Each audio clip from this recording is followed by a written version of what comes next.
I'm pleased to be here with Sin Senh, the President, CEO, and Principal Hydrogeologist for Roux Associates. Pleasure to have you, Sin. Thank you, Jeff. Yeah. So Roux started primarily in the environmental and management services consulting space, but has expanded both in terms of services and geography in a variety of ways. Tell us a little bit about Roux, its history, what you do, what you're most proud of. Sure. Roux started by Paul Roux back in 1981. As you said, traditionally was a environmental consulting firm that worked on large, complex Superfund projects. And over the years, we evolved and added services like real estate and litigation and insurance. And today we're doing environmental consulting still as a core business.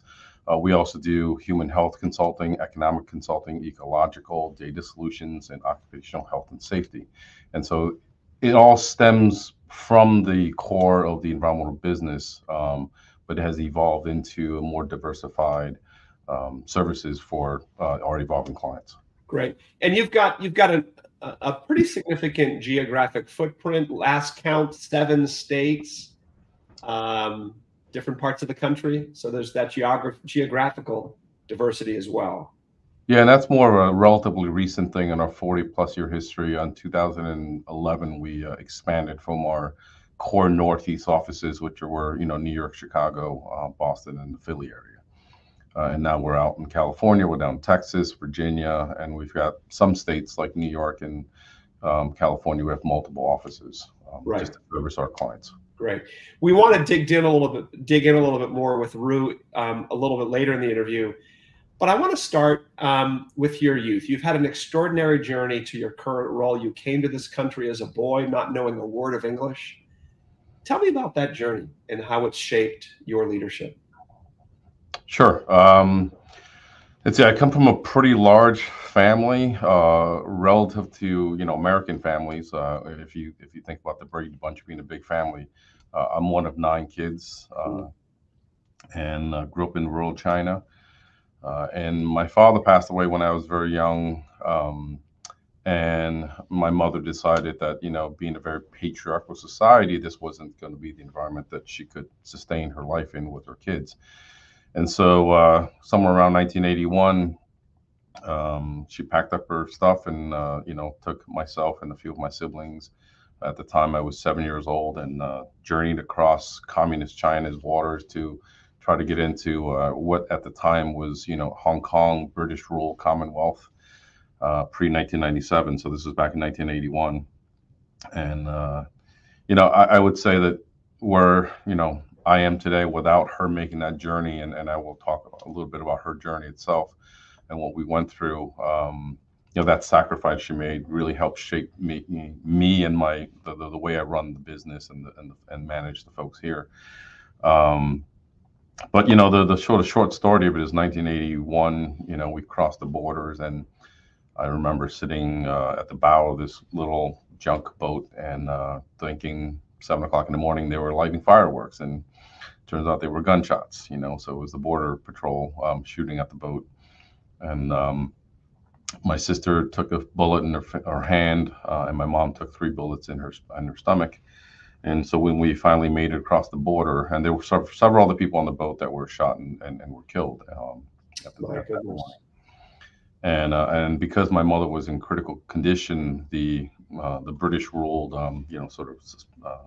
government took her in, and then placed myself, my brother, and one of my sisters in essentially an internment camp. And we assumed she had passed away, and we were just kind of left as orphans. We were there for 9 months, and one of our relatives that were in the United States, outside of Seattle, Washington, basically got a Presbyterian church family to help sponsor us. And we were, right before we left Hong Kong, we were reunited with my mother. So came to the United States in 1982 through a sponsorship program through a church. And, we didn't have a penny in our pockets and didn't speak the language. So, growing up the first few months in Seattle, Washington, in 1982 was precarious, to say the least, and not Sure, what, sure. what folks, were saying. From there, the journey migrated to Missouri and then to the Bronx in 1984. And so I spent most of my youth in the Bronx, and until I went to college in upstate New York in Binghamton, and graduated from Binghamton with my undergrad and master's degree in hydrogeology. Started at Roux in June 1st of 1999. It's the first and only sort of professional job I've had since I graduated college, and I started out as a field geologist, like anyone else who would just, have recently graduated from college, and I worked myself through the ranks over the years, from managing the corporate office to expansion of our geography in 2011, and became the CEO of the firm in January of 2020. And then 2 months later, had to work with the pandemic. So, and here we are, almost 5 years later. It seems like an eternity ago. Yeah. So that's kind of the quick run of my story. Sure. But there's And a we've lot more details I can go into. Oh, sure. And you lived in you were in a tough neighborhood. You were in the South Bronx, and you've shared a lot of stories about navigating a part of the world that's a really tough neighborhood. And you've had some mentors along the way, a teacher who really made a big impact, and we'll return to that in a little bit. Thanks for sharing that story. It's an extraordinary one, and one that's very inspirational. I know that you've shared that with in a variety of audiences, and including your company, and it's quite a story. And thank you for sharing that. Yeah, I have. I mean, it was when I was about to step into the role, I was going to write my story up, and it was very long. I think I had over 6 pages of text, and decided that I was going to share my story. But the pandemic hit, and a couple years ago, I decided, looking back at surviving the pandemic as the new CEO, and looking what we accomplished, I thought it was worthwhile to share. And so I've kind of created a tradition since 2020 of my telling my story, or portions of my story, every Thanksgiving time, as a way to kind of give back and give thanks, and let people know that this isn't just a bunch of corporate folks that are running the organization. It's I was one of them basically for many, many years, and so grew up in the company. No, when the first time you did that with your firm, I felt very privileged that you shared it with me. And even though I knew the story, reading what you shared with your company, it took my breath away. It was an extraordinary moment. Thank you for sharing that. Let's turn to Roux. One of your primary goals as CEO is to grow the next generation of leaders for the firm. Tell me why that's important, the challenges and the opportunities. Sure. Grow up the company. I mean, we've always been preached to, and now I do the preaching of our number one core value as a business, which is to stay privately held. And in an increasing industry where private equity, venture capitalists, and mergers and acquisitions are all occurring at a very fast pace, we believe that our long-term success really will rest on our ability to heed the words of our core value, or number one core value, staying privately held, and that means we've got to make sure that we have the people here that are willing and able to take on the leadership and ownership transition of the organization, and that we're staying highly profitable to make sure that that happens on the financial side. And so, for me, it means more than the sort of profits and dollar side of the business. It's a legacy that Paul Roux has, made us aware, in many discussions about. That's what he would like. He said in 1998 that 50 years past his death, he would like to know that there's a shingle with the name Roux on it. And sort of from that conversation, we developed this strategic vision of staying privately held. We developed a strategic vision of growing the next generation. And, they have had, as a family, the Roux family and the founders and the majority ownership of the firm have had many opportunities to evaluate the selling of the company and evaluate how much money they could make, and it's just not important to them. And as a result, for what they have been so generous in taking care of the people of the company, I just see myself as a puppet of that core value of making sure that everybody follows suit when we look at staying privately held and making sure that we're still here, right, in 50 years, 100 years, with the notion that we're passing on the ownership and leadership transition to the next generation. Sure. And you're a critical link in that chain. You're the first actually, you're the second non-family CEO. And that can be a difficult transition from founder-led, family-led to outside the family. You've talked about why it's important. What are some of the challenges and opportunities with growing the next generation? For one, I mean, post-pandemic, we saw a lot of challenges in just, the sort of society issues with talent acquisition, talent wars, right? I mean, the war on talent, the Great Resignation, we dealt with all those things. And so sort of in the immediate recent history, that was a big challenge. But historically, just we don't have I would say the ability or the historic knowledge of running a business where you're looking at growing the next generation as a primary goal. Most of our hires, close to probably 85 to 90% of our hires are all technical folks, engineers, geologists, biologists, scientists. And so, I would say to most folks that are starting out in the business, I went to school to lick rocks. I didn't go to school to run a business. And so learning that aspect of managing a company, leading a company is still, I want to say, relatively new to us because for the most part, we don't really have business people running the business. We have scientists running the business. Yes. And that becomes its challenge of, not whether it's not knowing or not understanding some of the more business type decisions. We manage with our emotions. We manage and lead with our hearts, and that can be troublesome, right? Sometimes when you look at something like the pandemic, where we just refuse, right, no matter what the financials look like, to lay off or furlough anyone. And in fact, you hired people and promoted people during that time. We did. And and it served us well post-pandemic. But when you're down in the weeds dealing with the pandemic, that can be a daunting task, right? Because most businesses, the right decision from a business standpoint would have been to lay off and furlough and terminate people. Sure. Yeah, and we've talked about the fact that most of the people you hire are technical, and another factor is you're a highly entrepreneurial firm. These are technical people with a book of business, seeking to grow that book of business, and you're consultants, a firm of consultants. And that strikes me as, and we've talked about this, another one of the challenges that the people, you've got fabulous people, they're fabulous technically, fabulous entrepreneurially, those are tremendous assets, and they can be limitations, right, in taking a different perspective of really stepping back for the long term, not just the next consulting engagement, but the next generation of engagement. A lot of challenges there. What led you, thanks for sharing that, Sin, what led you to join Vistage?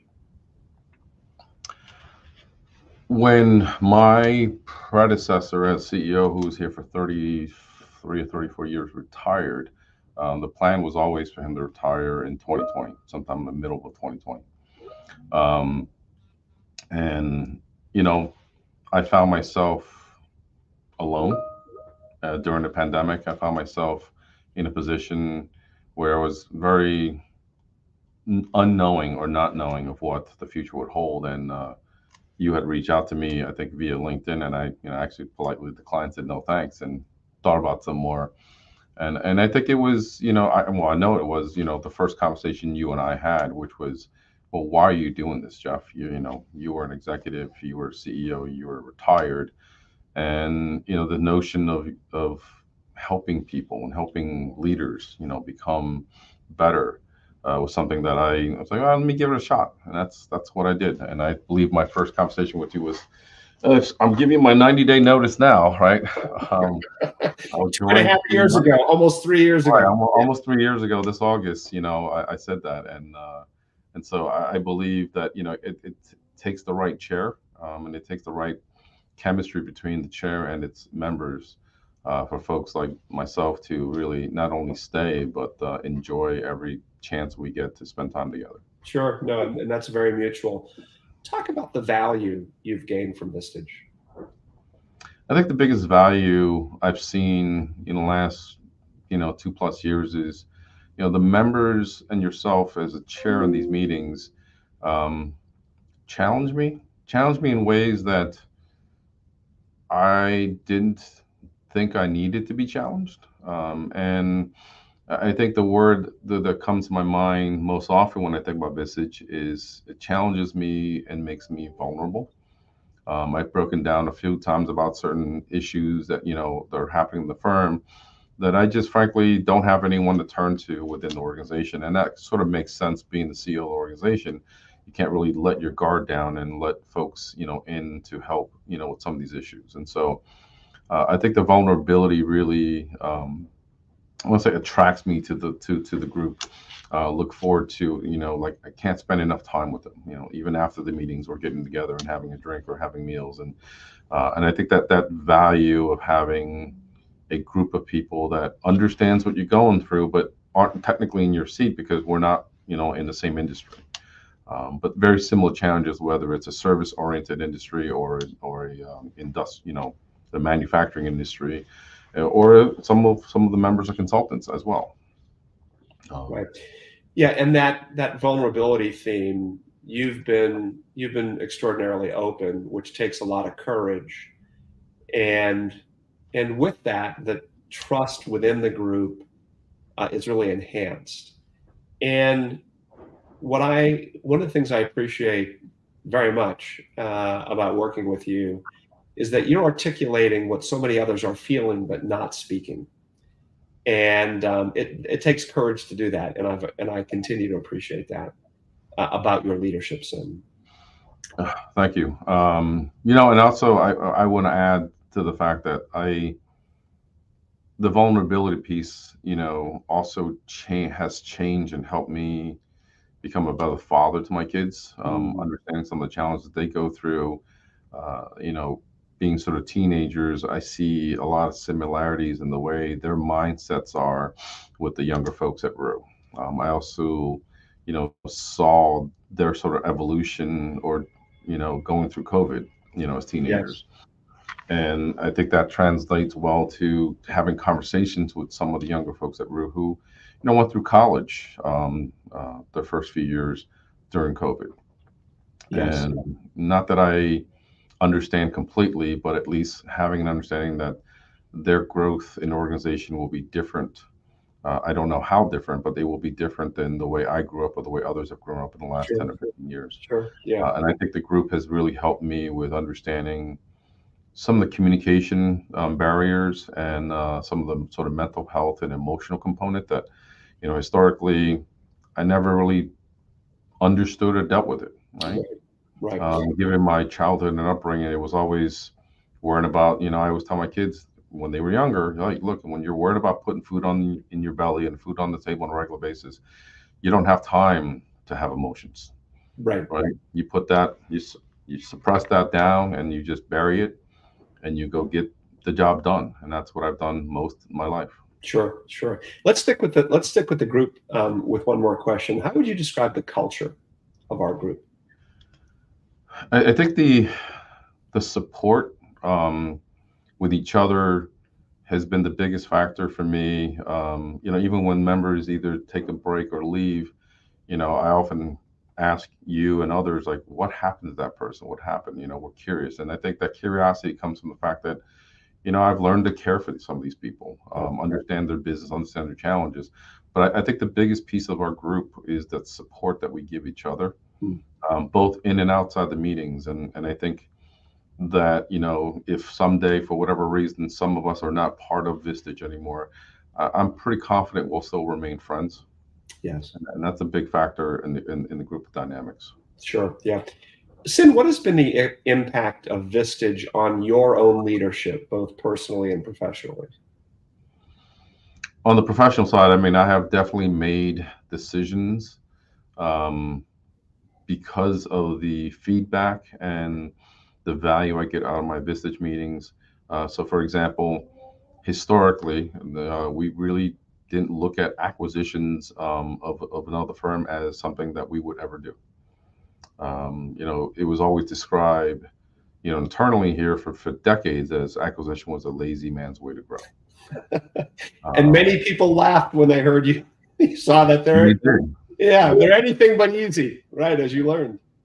And we made our first true acquisition with a location up in Buffalo for about 27 technical heads and about 30 people total. And we're still going through the integration and onboarding process almost a year later, and definitely not as easy as I thought it would be. But I look back at that decision and had the effects both on the sort of professional financial side of the organization, but more along the lines of adding more good people to the organization and helping it grow, not for the sake of growing or to be bigger, but to be better and to better service our clients. Yeah, I look at that and said, we would never would evaluated that if that didn't come up as an opportunity, and I processed the issue within the Vistage group first. Yeah, and that's a great example of a way that I've seen you change. And there's a variety of others where you've looked at things differently, you've approached decision making a little bit differently, you've approached interacting in general in a little different manner because of the perspectives that you've received from the growth from the group, and your openness to learning, which is so important to Vistage. I think you've been particularly exemplary on that front. Let's close where we began. We started with your journey coming to this country as a young boy in a very, very hazardous journey. And there were people along the way, most especially a teacher when you were in school in the Bronx, and then a sponsor family where you've been impacted by the kindness and goodness and commitment of others. And you often talk about the importance to you of giving back and paying it forward. Tell us a little bit more about that. Sure. I mean, first, let me give nods to the two people that you're talking about. The first is May Pendergrass. She passed away a few years ago before COVID. I'll give an example of the generosity of the family. I actually wrote about this past November, which I can share with you if you like.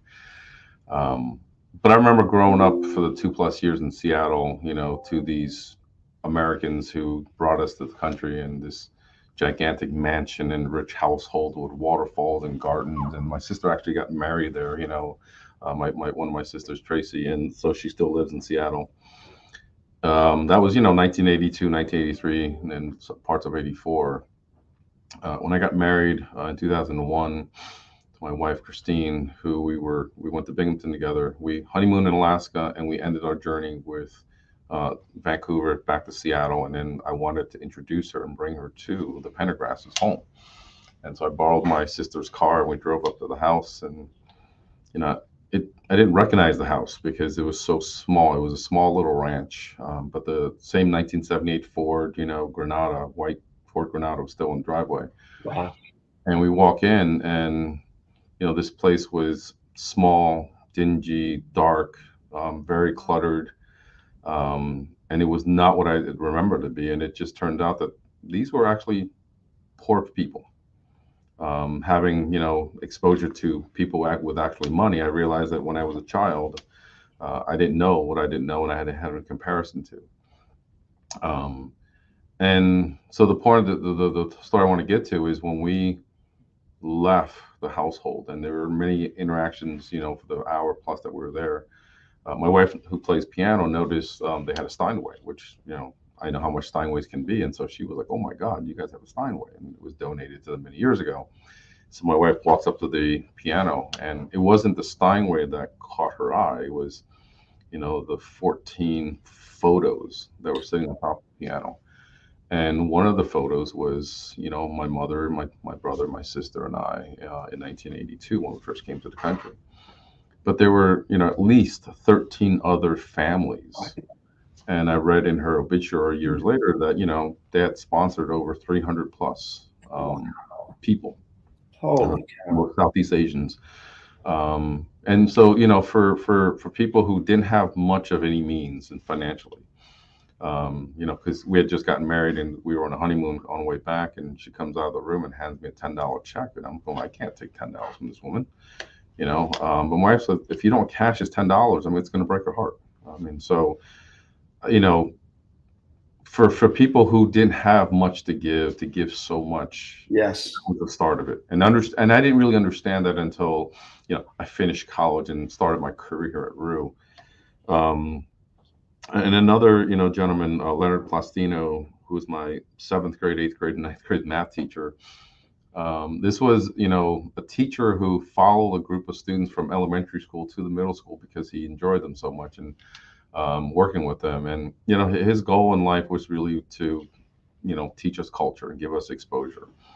And so, you know, here's a guy from Orange County who drove an hour plus, you know, every single day for years to teach a bunch of inner city kids about culture outside of the regular math class. And, you know, he introduced us to what I at the time knew as the Managed Education Center, but which is a facility that's run by Christadora. You know, Christadora is a 125-year-old plus settlement house, but a nonprofit that its only mission is to provide sort of environmental education, leadership training to inner city kids in New York City, sort of underprivileged and poor kids. And I was one of these many kids, and Mr. Plastino or Leonard, you know, brought us to this organization. I went up there for 2 nights and basically an overnighter up in North Adams, Massachusetts. I fell in love with it, and I asked, you know, how do you get back? And I ended up going back for 3 straight years in the summer for 3 weeks each. And, you know, I sold it to my mom at the time was, you know, for I think it was $30. They were going to basically let me, you know, live up there and 3 square meals a day, and I didn't have to work for it. It seemed like a win-win for everyone. But at the Managed Education Center and through Christadora is where I really learned about the environment, created and learned about the sort of the support for environmental sustainability, education. You know, we're at a couple 100-acre facility that's in the Berkshire Mountains, and you're learning how to camp, you're learning how to canoe and backpack, and I just fell in love with the outdoors and learned so much. And so when I went to Binghamton, for my undergrad, I majored initially in environmental studies, and then dual major with geology, and then ultimately focused on more the geology side. I graduated college, came here at Roux, and lost touch with Christadora. I never knew that Christadora was sort of the parent organization. Yes. I just did the Managed Education Center. And during COVID, late one night, I found them basically on the website, and I reached out to them. And they reached out back, and in 2021 was invited to become a board member of Christadora, which I decided to join. And still part of the organization. And in fact, just 2 weekends ago, led a geology walk in the Fort Tryon Park up in the Inwood area of Manhattan. Yeah, to a group of students. And so, you know, Christadora really has helped me shape the professional that I am today. And so I look at it in simplest forms as without Christadora, I wouldn't be at Roux. And now that I'm at Roux and I can give back, I give back as much as I can. So I'm part of several committees, and it's not just a financial, you know, contribution, but it's my time. I spend a lot of time, as much time as I can. It balances me out a little bit, even when I'm super busy, to work with the students and help with the outdoor educators, and work with the programming folks. Yeah, thank you, Sin. That's such a wonderful story, and it bespeaks the impact of both the woman who sponsored your family and the teacher who impacted you. Yeah. And I appreciate so much your appreciation and gratitude for that, and how you're applying that by paying it forward and giving it back to others. Sin Senh, President, CEO, Principal Hydrogeologist at Roux Associates. Thank you so much, Sin. Thanks, Jeff.